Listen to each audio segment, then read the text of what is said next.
Assalamualaikum warahmatullahi wabarakatuh. Shalom, Om Swastiastu, Namo Buddhaya, Salam Kebajikan. Perkenalkan, nama saya adalah Valdi Atafiriza. Saya merupakan siswa PPPJ Angkatan 79, gelombang 1 tahun 2022 dari kelas 2. Dalam kesempatan kali ini, saya akan mempresentasikan terkait dengan doktrin bisnis judgment rule di Indonesia. Dan nantinya saya berharap para audiensi dapat memahami apa itu doktrin bisnis judgment rule dan dapat menerapkan doktrin bisnis judgment rule di Indonesia. Bisnis judgment rule itu sendiri merupakan hasil dari jurisprudensi yang ada pada negara-negara di sistem common law. Para hakim berpendapat bahwa tindakan direksi untuk kepentingan perseroan dan untuk mengembangkan perseroan, walaupun pada kemudian hari menimbulkan kerugian-kerugian untuk perseroan itu sendiri, tidak dapat dimintai pertanggungjawaban pidana. Atau dengan kata lain, bisnis judgment rule merupakan doktrin yang melindungi para pengurus perseroan apabila tindakannya di kemudian hari menimbulkan kerugian-kerugian pada perseroan itu sendiri, itu tidak dapat dimintai pertanggungjawaban baik pidana maupun perdata. Sehingga nantinya para direksi ataupun dewan komisaris dapat bertindak dengan lebih leluasa untuk kepentingan perseroan, asal memenuhi syarat-syarat yang telah ditentukan yang akan dijelaskan lebih lanjut nantinya. Merujuk kepada Black's Law Dictionary, memberikan pengertian bahwa business judgment rule is a rule immunizes management from liability in corporate transaction undertaken within power of corporation and authority of management where there is a reasonable basis to indicate the transaction was made with due care and in good faith. Atau dengan kata lain, business judgment rule memberi kekebalan kepada manajemen dari tanggung jawab perusahaan yang diambil dalam hal kekuasaan perusahaan dan wewenang manajemen di mana terdapat dasar-dasar yang masuk akal untuk mengindikasikan bahwa transaksi tersebut dilakukan dengan hati-hati dan etikat baik.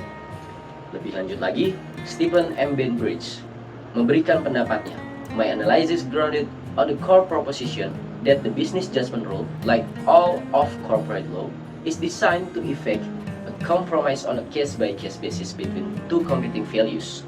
One is authority and the other one is accountability. These values refer respectively to the need to preserve the board of directors' decision-making discretion and the need to hold the board accountable for its decision." Atau dengan kata lain, fungsi dari business judgment rule adalah untuk mencapai jalan tengah dalam hal terjadinya pertentangan antara otoritas direksi dalam menjalankan perseroan dan tuntutan akuntabilitas direksi terhadap pemegang saham.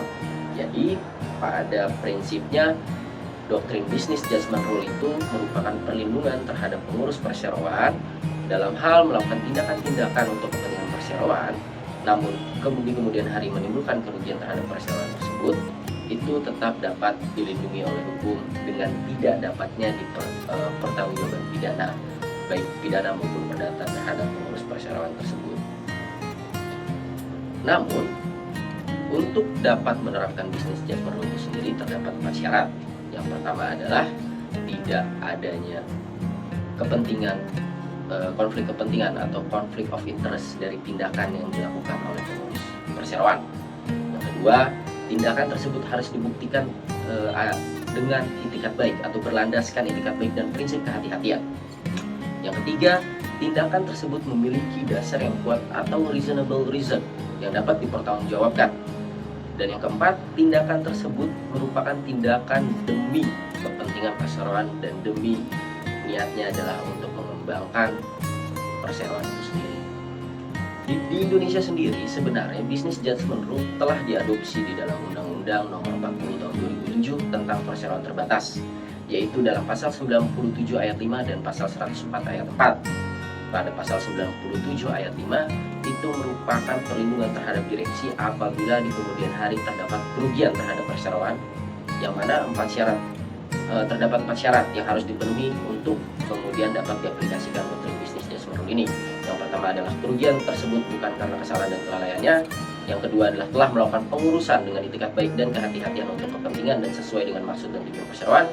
Yang ketiga merupakan tidak mempunyai benturan kepentingan baik secara langsung ataupun tidak langsung. Dan yang keempat, telah mengambil tindakan untuk mencegah timbul atau berlanjutnya kerugian tersebut. Pasal 104 ayat 4 menjelaskan syarat-syarat yang sama namun dapat diaplikasikan apabila perseroan tersebut terjadi pilot, sehingga direksi tidak perlu mempertanggungjawabkan baik itu secara pidana maupun perdata. Di Indonesia sendiri terdapat satu kasus yang telah diaplikasikan business judgment rule dalam putusannya, yaitu pada kasus PT Pertamina Persero atas nama terdakwa Direktur Utama PT Pertamina Persero itu sendiri, yaitu Karan Agustiawan, yang diduga merugikan keuangan negara sebesar 568 miliar rupiah karena telah mengikut sertakan PT Pertamina pada participating interest atas blok Basker Mantagami di Australia tahun 2009. Namun pada putusan kasasinya, hakim pada Mahkamah Agung menjelaskan bahwa tindakan-tindakan yang dilakukan oleh Karan Agustiawan itu merupakan tindakan-tindakan yang dapat dilindungi oleh doktrin bisnis judgment rule, sehingga pada akhirnya putusan yang dibuat oleh para hakim adalah melepaskan Karan Agustiawan dari segala tuntutan.